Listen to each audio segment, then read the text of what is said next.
In this video, I have a 2005 F250 and I'm gonna be working on the alternator. This is the 250 Super Duty turbo diesel V8. In this truck, the alternator is right on the top.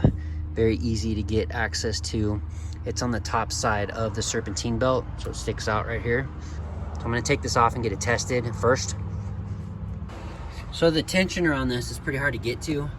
So the best way to do this is actually just pull these bolts up and then just lean it forward.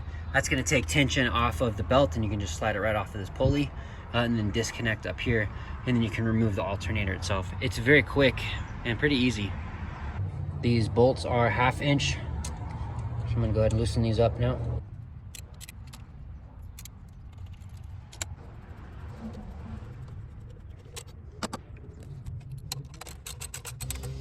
So you'll see as I loosen this, it's gonna start tipping forward, obviously from the tension of the belt.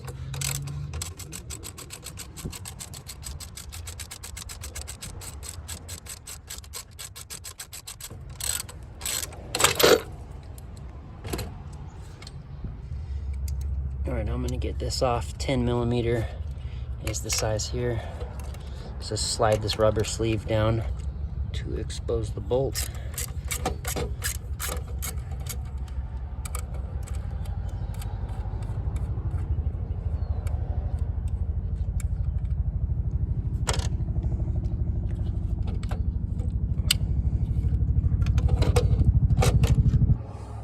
Next step is you need to disconnect this from the computer. This is a clip that you're going to suppress. You push in from here and then pull up and out. So the way I like to do it is with needle nose pliers. Stick it in as low as you can on this left side and then pinch on the right side and then pry. Yeah, that broke it. So there you go, pops right up. So again, let me show you. You can see that this is a clip that gets pushed in. Once you push it in, you can pull it right up. Okay, so now my alternator is fully disconnected. Here is the alternator. I'm in AutoZone right now. It's part number DL3637182. Single alternator, 110 amp, 196 bucks.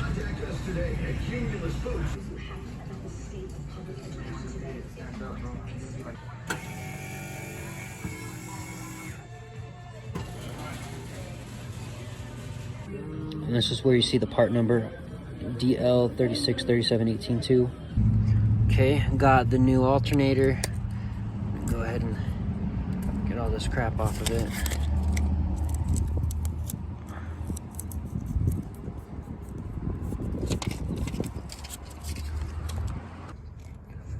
Okay, so depending on how the serpentine belt slipped off whenever you removed your old alternator, you're gonna need to look down at these pulleys and make sure that everything's lined up again. You'll notice, there's a big glare, but you'll notice that this upper pulley is off on the edge, so I need to really bring that back into, I need to line that up, just like that. And then the next step, you might need a helper, but you want to just lean the alternator down and put it back on, position it back on the pulley. Okay, and that's going to look like this. Next, you need to get something you can pry with, some thin pry bars or long screwdrivers or some kind of adapter like that, and we're going to start feeding it through these bolt holes on the back. Okay, this is what it looks like right now. I got my long bars fed through into where the bolt holes are, and I have everything positioned. I got all of my pulleys correct, and what I'm going to do is just pull backward now to tighten it up. Let me do that with 2 hands and then I'll show you. Okay, here we go. I'm going to pull it back.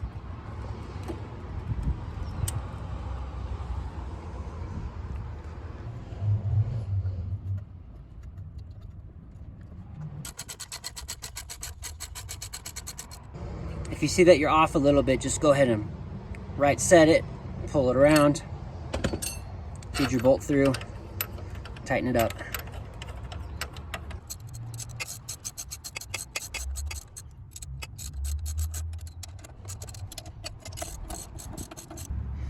Okay, all 3 bolts are back on. You'll notice though that I have a little bit of a lip right here hanging over on the edge. I'm gonna go ahead and fix that here in a moment just by twisting this so that it twists the pulley and it'll just flatten out real quick.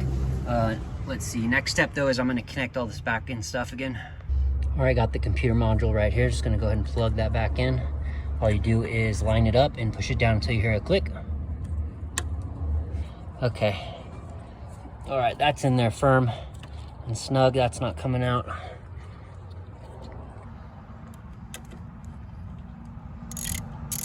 Get this tightened back up. Not too tight. Don't want to crack this plastic module. Put your sleeve back on over that. All right, last step is you can see that there's kind of like a little bit of a fold here on the belt. It was over the edge a little bit, but I kind of shifted that with my hand. So just need to crank this pulley one way or the other to kind of roll it out. It's probably honestly in this point, that'd be okay to just turn on. I don't think there'd be any issues. Make sure that you're lined up on every pulley though that you see. Very important you check all of that before you start this up. Okay, so that's done. It was pretty quick. I know it's kind of an unconventional way. Usually you use the tensioner, but that tensioner is tucked down in there. It's kind of a pain to get to. So this is the easiest way I found to do it. Doesn't take much effort. It's pretty easy. I love that the alternator is situated up here on the top, on the high side. So my next step is my batteries are just totally dead. So when I try to start it, it just clicks. I'm gonna get another truck out here and we're gonna jump it. Then I'm gonna let it run for 30 minutes or so it can start charging up these batteries. All right, we are jumping this now since the batteries are drained, of course, since the alternator was dead. Let that run for a minute and then we'll crank up this F250.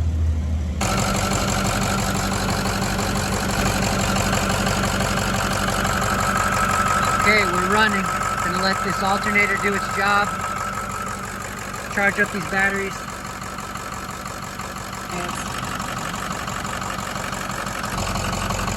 Okay, we just put a reader on and it's increasing on both batteries. Alternator's working correctly. Hope that video was helpful for you. Thank you for watching.